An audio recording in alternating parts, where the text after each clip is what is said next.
Hey, yo, welcome back to the High Kicks podcast. We have a very, very special episode today.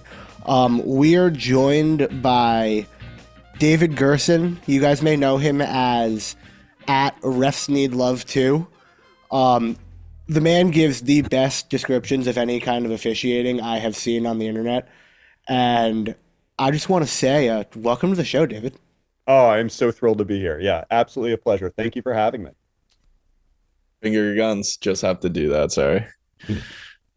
Chad is currently frozen and buffering, but we're not going to wait for him. Um, I don't know what David, you're talking about. I just want to ask, can you just give us a little bit of a background on yourself? Like, what got you started as an official? What got you into making content? I feel like it's a very big niche of content in the footy community that is something that is absolutely needed, and you excel in it so well. I appreciate that. Honestly, I got to tell you, I have always been someone who makes unpopular choices. My high school yearbook quote is, "It's better to stand alone for the right reasons than be together for the wrong." Like, I've always been someone who's been like highly principled. Not that I haven't had fun and partied and had a great time throughout my life, but I'm always someone like, if I believe something, yeah, I'm going to say it, and I'm going to be honest and transparent in that. And so that's just followed throughout my life. I always kind of been in leadership positions. And then I played rugby in college. I was the president of the rugby team and a team captain. And by my final year playing rugby as a senior in college, I got a little burnt out because I had played since I was like a freshman year, first semester.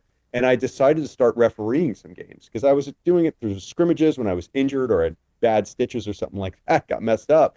And I really got into it and loved it. And then, kind of fast forward, stopped playing rugby. My kids started playing soccer. And then when my son turned 10, he wanted to start refereeing. And I had done some reffing when we lived in the Netherlands for a while, different part of the story, whole tangent. But over there, they had the parents ref the games when he was like 8 years old and 9 years old. I loved it. And I would always volunteer. Even though I didn't speak the language in Dutch, I would still go out there and make the motions and everything. And I learned enough to be able to communicate. But when he wanted to start reffing at 10, and I was like, well, I'm going to drive him to the fields. I'm going to get certified too. And it's been 10 years. I've probably reffed over 1,300 matches. And I just love it. I love being able to give back to the game that's given so much to me and my family. I love being out there providing a service to my community, because it sucks having a bad ref. And people love it when they have a good ref out there. And quite honestly, I feel like I'm being an ambassador for officials, that it's just a nice thing when people see someone out there enjoying themselves, properly applying the laws of the game. It gives refs a good name. And so I love doing it for those reasons. What I would give to have had an official like you when I was playing. Oh I, my. I Oh know. my. I know. Well, I again, as a spectator and as a coach, I coached until he was 12. It can be painful when you have a bad ref. So I Oh, yeah. believe a good reason to become a ref is spite. If you hate crappy officials, Yeah. like really, you should hate refs. God. Hate I refs like out that. there. Like I love, and seriously, it's like, cause that's the kind of person I am. Like I am not the one who's just going to sit there and talk about it. Like if I've got a problem with something, I'm going to do something about it. And it's the way I feel about reffing as well. Like again, I didn't yell. I wasn't that kind of guy because I was a rugby ref, okay, in college, and I played rugby in college. And in rugby, you address the referee as sir. And the only person who talks to the referee is the captain. And you have to be very respectful and you talk in very calm tones in this very intense game. So I had that training coming into soccer, so I was always a little Yeah. different. But I apply that, as an official now. I'm always addressing people in this very calm, professional, friendly tone, and I ask for the same in return. And it just kind of changes the dynamic from what's normally a very highly charged, frustrating environment to one that can be kind of pleasant. And games are intense. There's no doubt. And I'm reffing at like the highest levels of youth and like some semi-professional. But, I try and treat everyone like, like with respect. And Yeah. they see me giving like tons of energy and passion, and they give me respect back. And it's wonderful. Nice. Well, I honestly, dude, Dave, that's like one hell of an introduction, man. I hate the statement. Like, That I was it's hard to go from there because I mean, obviously, so yeah, you've been doing this for 10 years. Yep. Like what's the craziest experience you've had like on a pitch before? I've had some, amazing games. I mean, I will tell you, sometimes, even low levels of competition can be really dramatic. I will tell you, a U12 recreational tournament final, okay, can be some of the most intense and wild and loud experiences that you can have in grassroots soccer. And so I love doing that. I will tell you, I don't turn my nose up at any competition. You're never going to see me go out there and be like, oh, well, like yesterday I did two MLS matches, MLS Next, not MLS Next, and they roll up in the team bus from Nashville and, everything's very professional, but I'm happy to go out and do a recreational match because I appreciate that they're playing because they love the game. Yeah. Even at 17, 18, 19, they're coming out because they want to stay active. So they always get my best. I will tell you the craziest stuff I've had is when I was a referee for it's an adult amateur, so not 7v7, 11v11, full size pitch, a lot of former college, some semi-professional players, and I was the assistant AR1 on one side. My son was the assistant on the other side. He's 17 years old, and there was a really difficult decision that happened right in front of where my son was, and the referee went to go talk to my son about it. He goes back, and there was a bunch of like a mass confrontation, some pushing, some Yeah. shoving, a little bit of punching. Well, the referee goes into this kind of group and pulls out a red card for the player who had the challenge that led to the confrontation. And I'm on one side of this like melee. My son is on the other side, about 30 yards away. And I see the guy who just got red carded take a run at my son, like full speed A train running to go Jesus. attack my son. That's And got to he's be like, terrifying. oh my gosh. And so I book like, and I like run and I'm screaming at the guy as I get up there. I'm like, get back, get back. And I like push the in between the two of them. And I tell you, man, it's like as a dad, to see your 17-year-old, 130-pound son, in this big adult, like 26-year-old, like intense dude, like Yeah. screaming at him. That was crazy. Now, thankfully, that doesn't happen often. Yeah. Yeah. And it's rare, but I mean, those are the things. I mean, there's emotion and joy, there's emotion and frustration. Yeah. But I actually find it to be really cathartic. I love being out there, being in the zone, knowing that when I'm on the pitch, I need to be 150% dialed in to every Yeah. single second out there. And I find it to be such a wonderful distraction from everything else going on in life. Hey, I really love I that. I feel the same way. Like I have some baseball umpiring Mm. experience, and same thing. Like you just it's kind of a flow state thing. You just get so dialed in that you're just enjoying yourself and having a great time. Yeah, without a doubt. I mean, I can tell you the best example. Like, if you Mhm. asked me to go out and run 5 miles, I would say, hell no. Like, Oh yeah. honestly, like, kill me now. Like, drive a stake through my eye. I'd rather die. But if you put me on the pitch, I will run 20 miles in a weekend and Yeah. have nothing but a smile on my face. I mean, Yeah. I do, match after match after match, 5 miles at a time. I had one day, just like 3 weeks Goodness. ago, where I had three centers in a row, all very high level competition, Yeah. minimum of 5 miles on the pitch. And some of that's walking, some's jogging, some sprinting. But Yeah. I mean, I've got no complaints. I mean, just when you're in it, you're having fun, it's competitive, you're giving your best effort, you're working as hard as possible. And I find it to just be so enjoyable. Kudos to you. I would not be able to do that. Well, I tell you, No I chance. listen, man. I ref to stay fit, and I stay fit to ref. It gives me Yeah. purpose during the week. I know that tomorrow is going to be my high intensity workout for the week, and then Thursday is going to be kind of more of my distance workout for the week, and a little bit of a like more of a lift because I want to be fit to be able to referee on the weekend. So it helps me stay in shape. Yep. And also being a ref on the weekends helps me stay in shape and allows me to have my beer and ice cream during the week that I like to have. It's a wonderful trade-off. Hey, there you go. So David, I Yes. know like you're such a friendly person overall. Like everything like about you, it's gleaming. I personally think I would love you as a ref, but even though you say you put 150% into every single match, into everything, are there situations where you think you make a mistake? Like, because Absolutely. honestly, like I think you're an amazing ref, like, and I haven't even had you on the field, but yeah, like, can you speak on any instances where you're like, looking back, I could have gone like one way or another, but like it's just it's what it is. It's the sport. Like there is error in every single situation. There's no way to like take that out. So I'm just curious, like from a ref, how do you feel about it? Absolutely, 100% of the time. There's never going to be a game where I'm going to get every decision right. There's going to be a throw-in decision wrong. There's going to be a foul I got wrong. Maybe I gave a card and it shouldn't have been a card, or maybe I didn't give a card and it shouldn't give a card. I mean, because I'm watching it in real time with one view. I got two eyes. Okay, there's 22 pitch players on the pitch.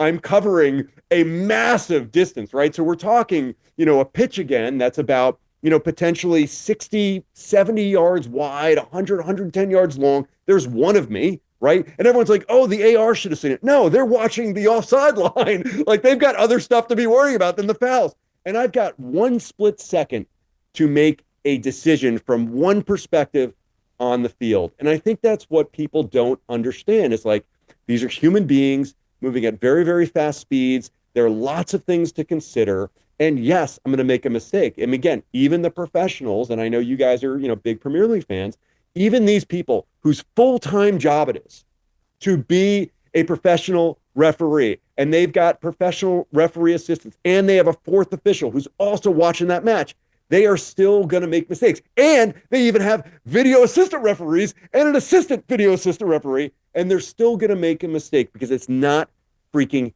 easy. But there's also no perfect player, and there's no perfect coach, and there's no single game where they're going to take every single shot and it's going to be upper 90 top bins every single time. And there's not going to be any single time when someone's making 100% of their passes. We all make mistakes. That's part of what makes the game so like absolutely engaging and infuriating. And what we love about it is how fluid it is and how absolutely chaotic it can be. That's the beauty of it. So yes, as a ref, I will make mistakes, but it's going to be a lot less mistakes than the people on the pitch make. I promise you. Yes. Yes. So I want to piggyback off that real quick because I've had a lot of refs make a lot of mistakes in my life. Okay, wait. I just want to say, in your opinion, Yes. they've made a lot of mistakes. That doesn't mean there was a mistake. Oh, but that's in totally your fair. opinion, Totally they made fair. a mistake because Totally you're fair. probably biased with a particular perspective. Okay, so Absolutely. I want to clarify. Absolutely. So let's rephrase this. You have some decisions referees make where you believe they've made mistakes. Okay. Yes. Continue. So to piggyback off of that, what's the craziest thing like a player has said to you in response to a mistake that they think you've made? Like I know one time I was sliding out of the box trying to stop the ball with my hand on the line, and the official called from about 80 yards up the field that I was out of the box when I touched it, even though the ball was very clearly on the line. And my 16-year-old asshole self popped up and told the ref that he needed to get his eyes checked. It's the only yellow card I ever got in my entire career. Oh, wow. That easily could have been red. Yep. Okay. It was very much deserved, very well could have been red.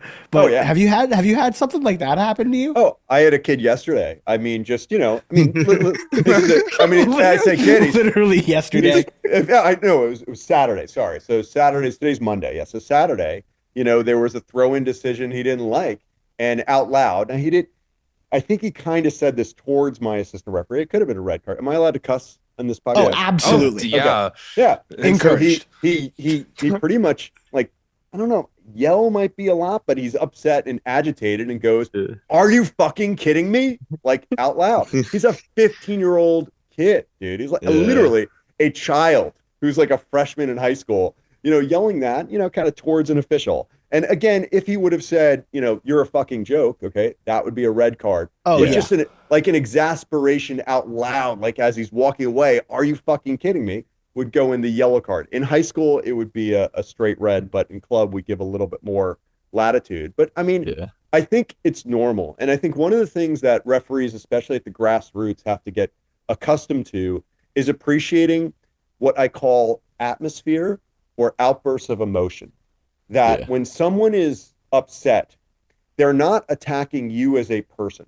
Like he's not saying, David Gerson, I hate you.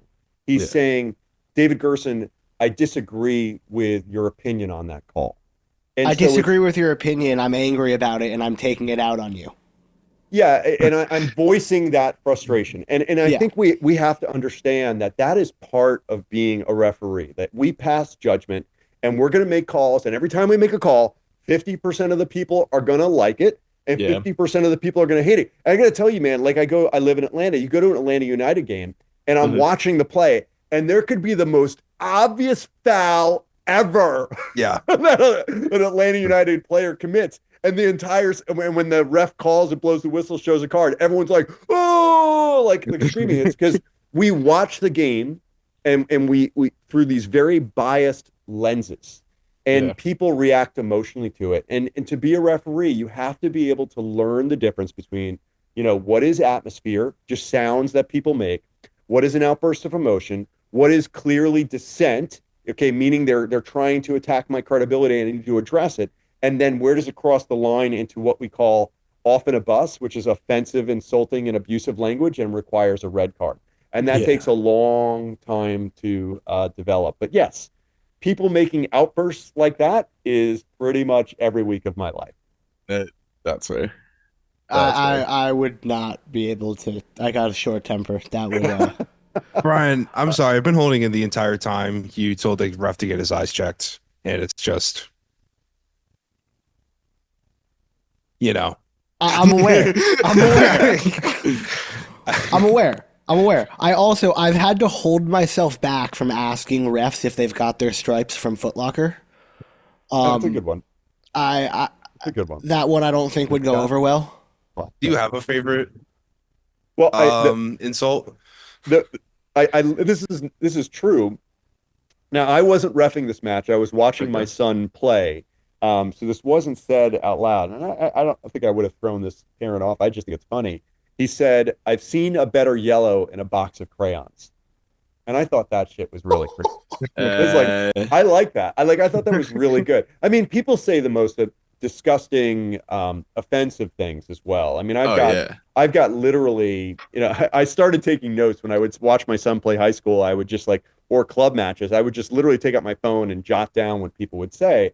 I mean, I've heard it all. I mean, some things are outrageously, offensive, really offensive. And I think what people don't understand, especially at high school and grassroots, not at the professional level, like professionals, they may live in Fort Lauderdale and they're flying them out to Seattle. If it's a high school match or it's a grassroots match and even semi-professional, dude, I live in your neighborhood, man. I mean, our kids are in the same classes, buddy. Literally our wives are friends. But when they see someone in that jersey, all of a sudden they stop treating them like a human being who's in their community and they start yelling at them like they are some evil villain who's got no emotion at all and is just trying to destroy their world. It's sad. I mean, again, I'm the kind of person who sees everything in the positive. That's my mental disability.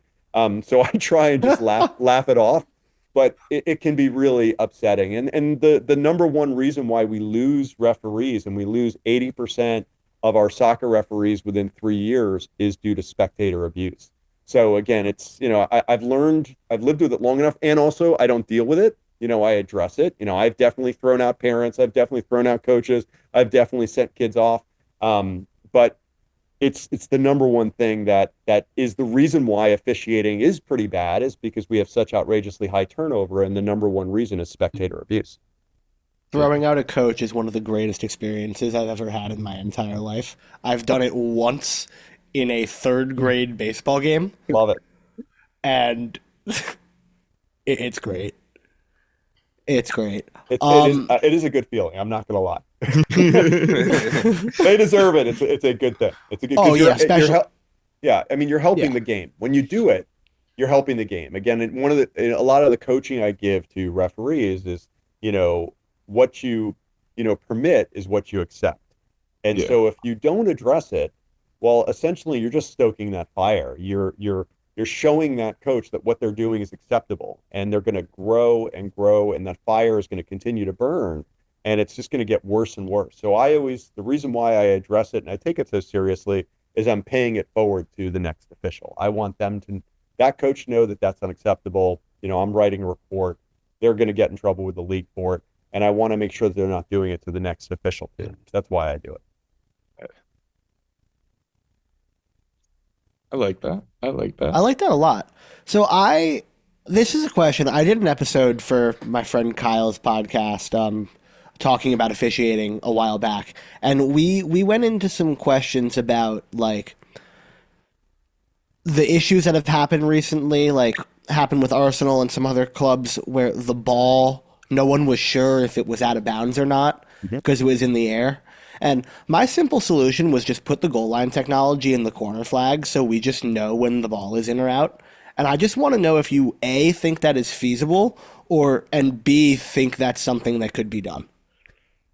Well, it's not feasible with the Hawkeye technology that they use for the goal, because we're talking about right now for Hawkeye technology, I believe there's 21 cameras that's only covering a space that's 8 feet high and 18 feet across. So I'm sorry, no, 24 feet across, 8 feet high, 24 feet across. So you have 21 cameras to be able to get that exactly right. But with the new automated offside technology, the same type of technology that they used the World Cup, where there's a microchip inside the ball, and it's able to get a ping 500 times a second, you'll have a much better chance of actually being able to get the exact positioning. Now, in the Premier League, they're overdue. They were supposed to implement the automated offside technology in October of this year, but they're behind schedule, again, because it requires so much investment. We're talking millions of dollars of cameras and technology and sensors at every single one of the 20 Premier League pitches. And so it's a huge investment. And so, yes, eventually you will have the same type of technology to be able to detect ball location on the goal line. Again, it was in the World Cup this year. You'll have it at the next World Cup as well. It's probably another year or two away from Premier League. But yes, it would be a wonderful thing to have because it's a key match decision. There are really two key match decisions that an assistant referee can make if they're in the right position. It's offside and whether the ball is in and out on the goal line. Is it a goal? Is it not? Is the ball out of play? Is it in play? And yes, I think it's important and it eventually will come. It's just a lot of money. Yeah, I totally. I mean, the money side makes sense. I can't wait for the semi-automated to come to the Premier League. I can't wait for just technology to be used more properly, I would think, in the sport. Again, the challenges, of course, is you've got, again, the Etihad and you've got, Tottenham Stadium, but you also have Ipswich and you've got Bournemouth and you've got like Southampton. You have to think about they've got to roll this technology out at the same quality at every single one of these locations. And teams get promoted every year. They get relegated every year. There's massive investments that need to be made to be able to make these things happen. And everything has to be perfectly calibrated. So it's just not as simple as saying, hey, we're going to set up a camera. We're all good now. Again, we're talking about not one camera. We're not talking about one sensor. We're talking about hundreds and many, many, many millions of dollars that each one of these stadiums needs to pay for those upgrades. And no one wants to make the investment at this time. But it's coming. It's coming because we demand it. I will say though, Dave, are you a purist or do you embrace the robot overlords overseeing our games?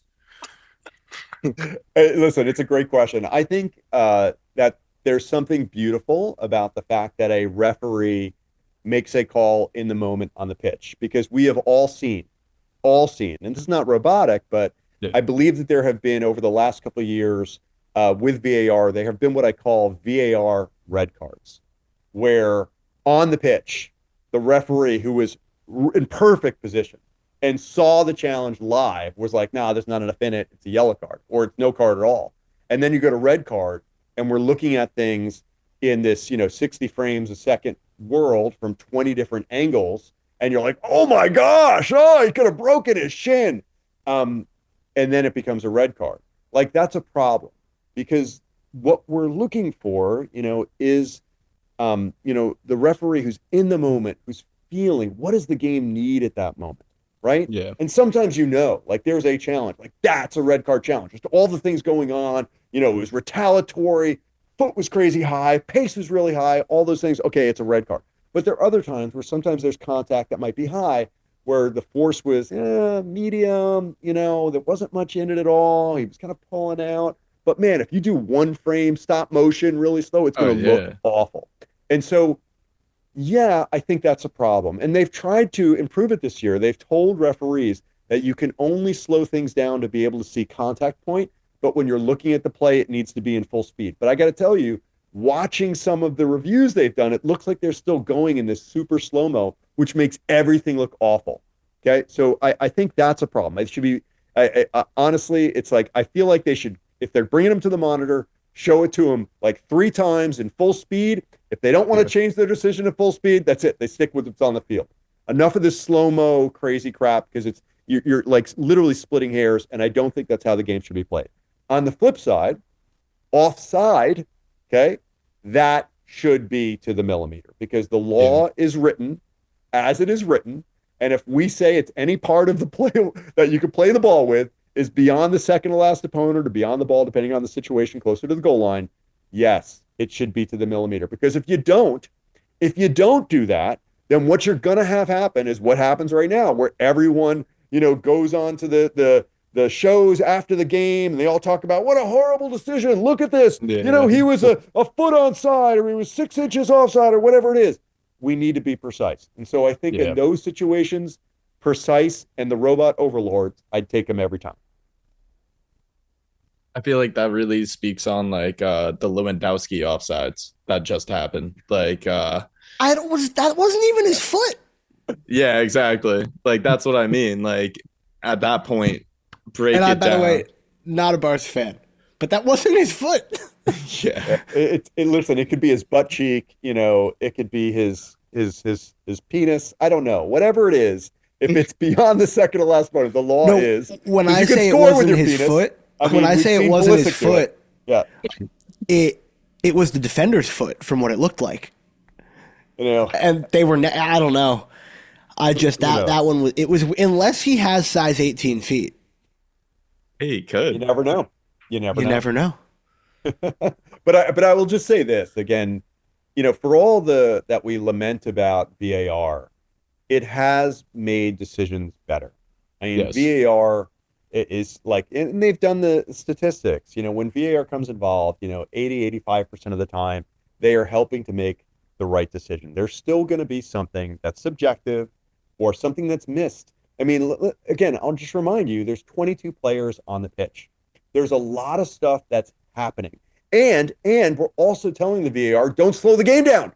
Make decisions crazy fast, as fast as you possibly can. Get the game going again. We don't want to stop the game. And so, you've got these guys in the booth who are trying to like, hey, look at this. Okay, great. They've looked at that. Okay, it's fine. And they've gone on. And then later, someone's got another angle from the stands, that the VAR didn't have, or they break something down on one of these review shows and like, oh, how did they not see this pull? How did they not see that trip? It's like, dude, there's a lot of stuff going out there. They're doing the best they can. It will never be perfect. I think that's the one thing that I always try and remind people who reach out to me is it's not going to be perfect. Your players are not going to be perfect. Your refs are not going to be perfect. Live with it. Deal with it. Learn to accept it. And something so many people forget about is like, the ref doesn't have the full angle of the field. Oh. Like, it's something as a goalie, like, I saw everything.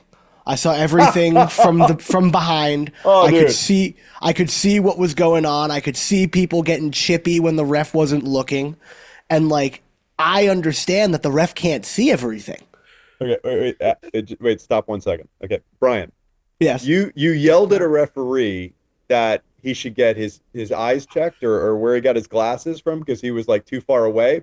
And you're telling me, right, as a goalkeeper, you saw everything perfectly. From No, your no, I'm not saying I saw everything yards away. perfectly. I'm not Okay. saying I saw everything perfectly. I'm saying that I had a view of things the ref couldn't see. So when I'm watching on TV, I understand the ref couldn't see everything. Okay. I'm not wanna trying make to say sure. I saw everything perfectly. Absolutely not. Okay. Absolutely not. Just checking. I'm trying to Okay. say that I understand that you guys can't see everything No. because I saw things on the pitch that the ref didn't see. Yeah, it happens every game. I'll have someone come up to me and say, "Hey, this kid is grabbing Yeah. me," or "Hey, this kid's stepping on my feet." And you know what? And I take that seriously. I had that happen actually in a game where a kid came up to me and he's like, "Listen, on free kicks, this kid is stepping on my Achilles, like he's raking the back of my heel."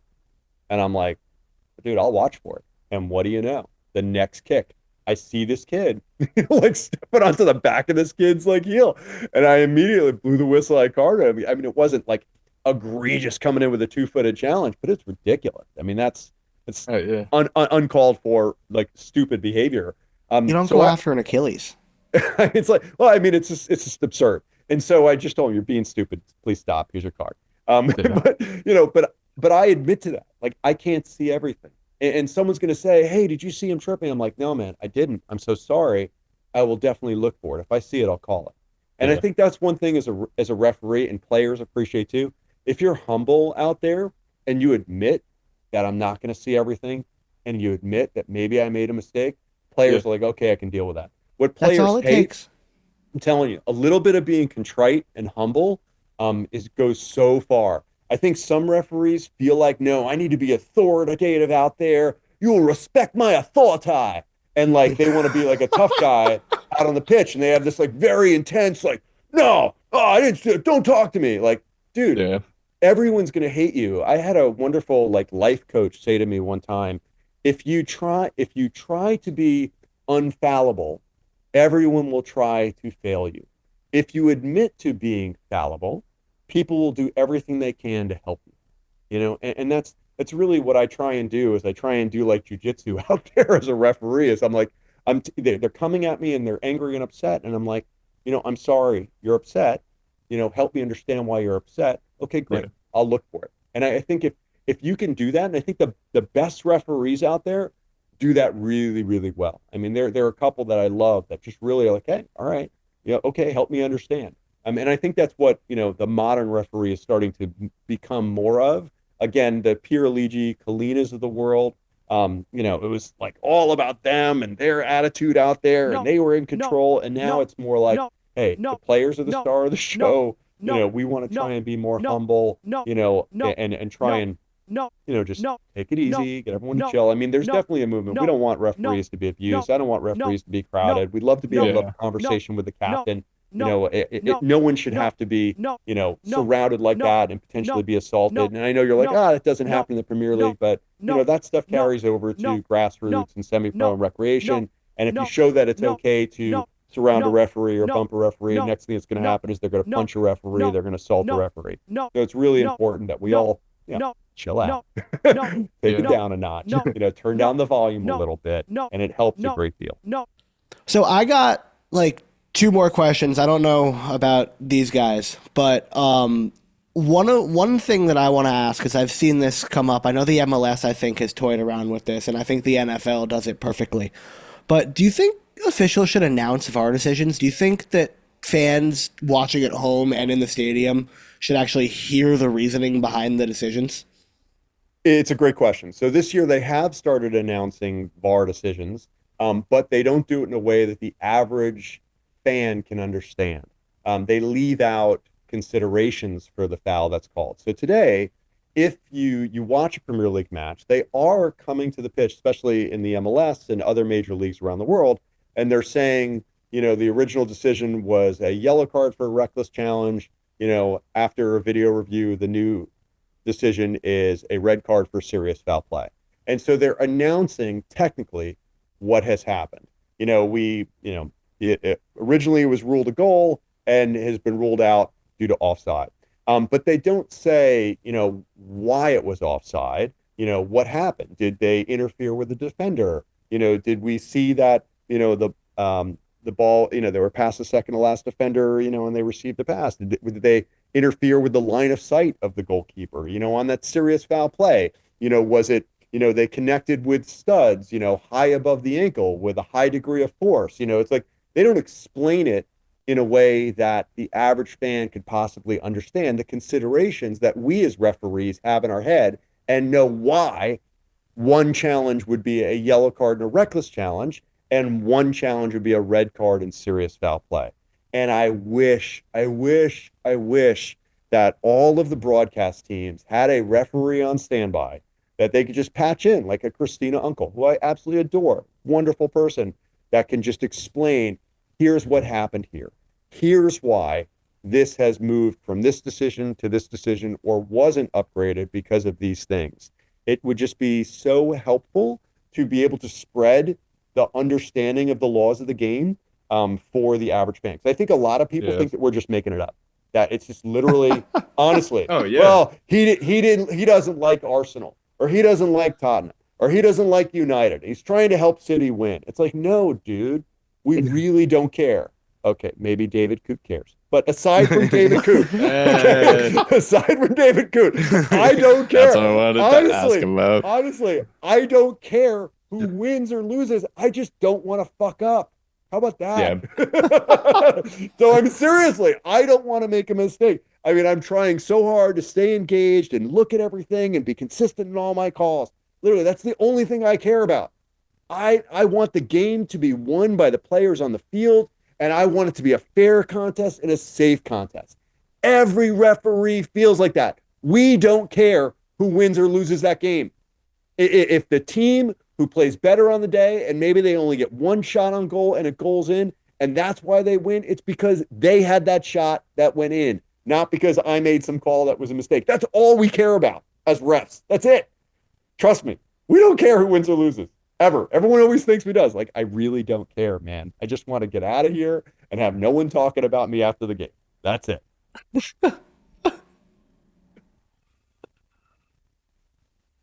Carl, you want to ask about Coots? I was just gonna ask him his opinion, but like that said enough. Yeah. Like that was enough. Yeah, no, we're held to a higher standard. So we're talking about David Coote was caught recorded on someone's phone 4 years ago, expressing his distaste for a coach in the Premier League, who he's reffed before, numerous games, right? And so numerous games. There's two things that are really bad. I mean, first off, he described him in some pretty awful language. He called him, you can beep this up. They called him a German. And so I just want to say that, kind of trying to put someone in some type of ethnic, box, whatnot, is never good at all, because, once you're doing that for, Klopp, well, that kind of says that you kind of might feel that way about everyone who's German or have kind of a bias towards people who are German. And then he uses some really derogatory, language towards this coach. Now let me tell you, Jurgen Klopp is not a saint. I mean, I see how he reacts on the sideline, and I see him using his big 6'5" frame, like absolutely towering over officials and screaming in their face. I mean, that is just unacceptable on so many different levels. And I hate that they allow those coaches to get away with that behavior, because it makes my life as a referee on a local soccer pitch like awful, because people think they can do that kind of stuff, again, to their neighbor who has no security or protection and is not getting paid hundreds of $1,000s a year. So I don't forgive the behavior that Klopp has on the sideline, but as a referee, you need to be seen as someone who can be above that. Someone who is going to stay unbiased in every situation. No matter what someone says to you, you need to stay focused on doing your job as a neutral observer and officiant of the game. And as soon as David said those words, whether it was to a group of people, and then obviously it's been publicized, he has completely destroyed his ability to be seen as a neutral judge and official of the game. And he has destroyed his career. It's not like this man can go referee in some other association someplace in the world. He has worked for this for 15, maybe 20 years to become an official, and he's been part of the elite group of officials since 2017. He's on the FIFA panel of officials. He could do international matches. He has thrown all of that away, and he will never, ever, ever be able to work at this level again. If a player were to say something about an official, they might get a fine. They might get a slap on the wrist or something like that, and they'd be fine. But when you're an official, when you're a referee, especially at that level, and you say something like that, you have completely thrown away your entire career. And I think that's what's going to happen to him. I don't think they're going to be able to bring him back because he has no ability now to be seen as an unbiased, neutral observer of the game. Yeah. Oh, I think he's definitely done. So what if he? Well, so here I'll play devil's advocate. What happens if he doesn't get like thrown out of the league? Well, I mean, it really depends on,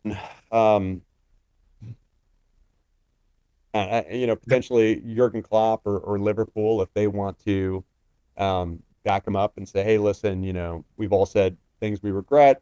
We forgive him for this lapse of judgment where he was inebriated and, speaking with a small group of friends. I mean, listen, every referee out there has some feelings about a certain coach or team. I mean, there's a club here in Atlanta.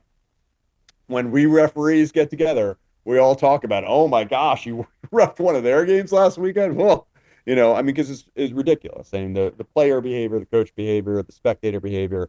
I mean, those I think I've thrown out 6 spectators in my 10 years, and 3 of them were from this one club. Oh my God. Yeah.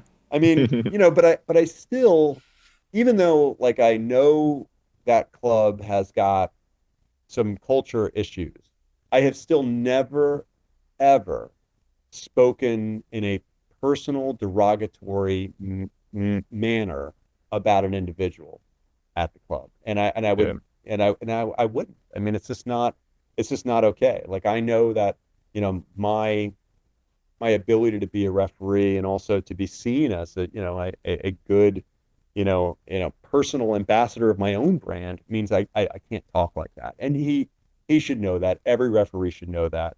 I don't think you'll ever see him ref again in the Premier League. I would agree with that statement.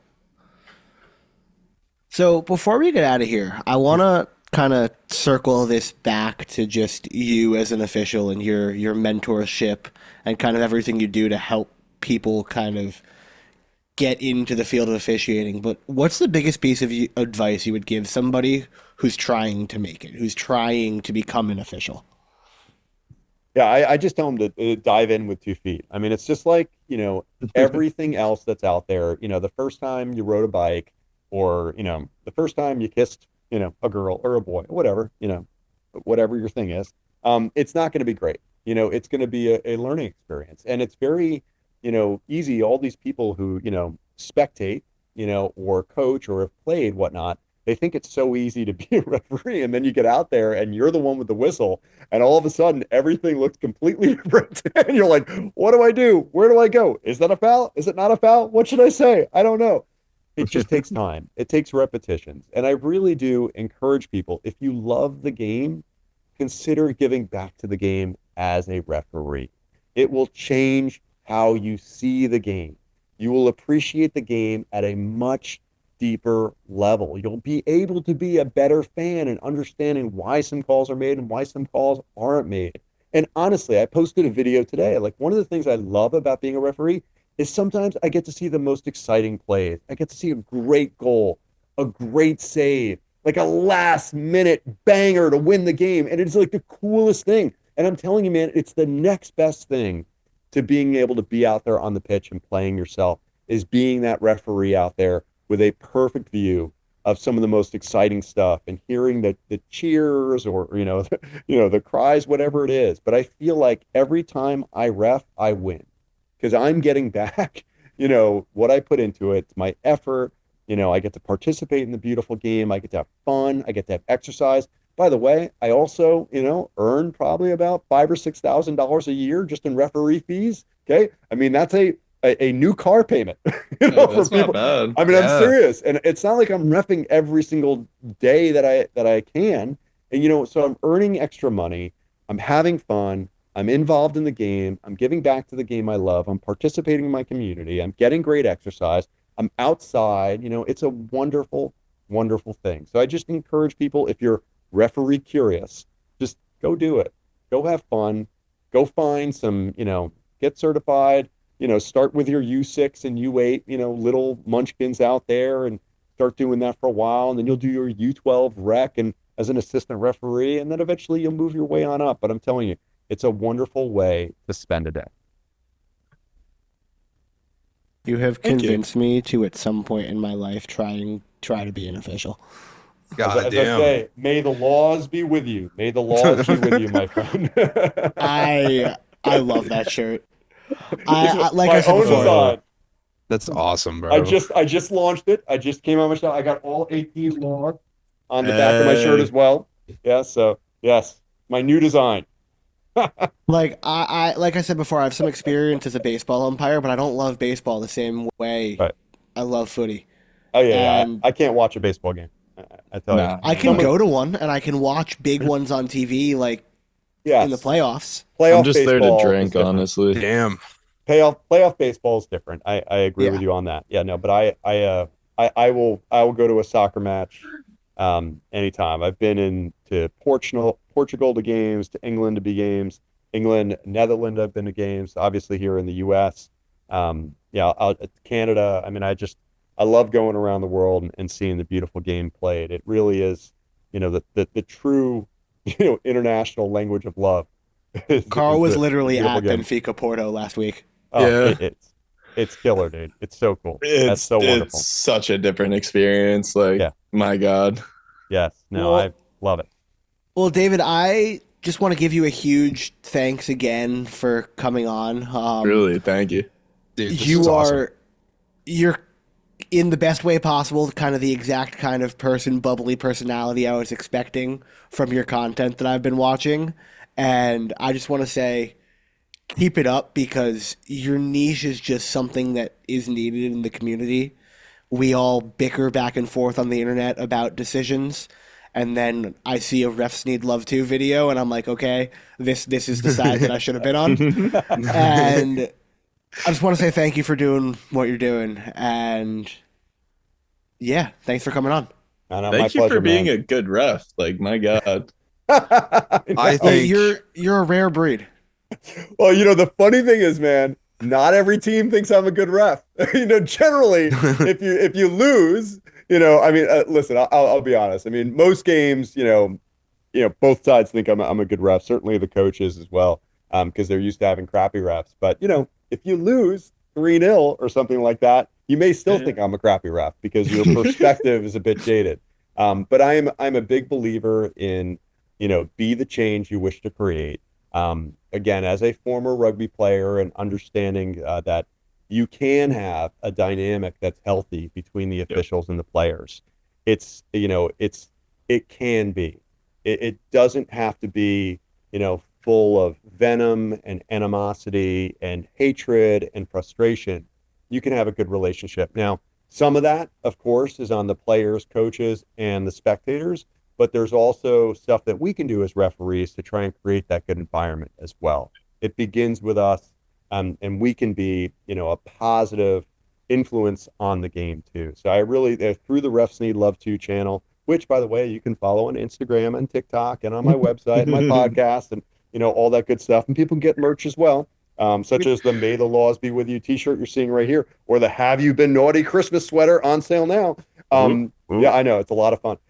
But through the channel, I really am trying to build a bridge between referees who are normally silent and can't speak. Listen, I'm never going to be a professional. I started too late, and I'm really freaking slow.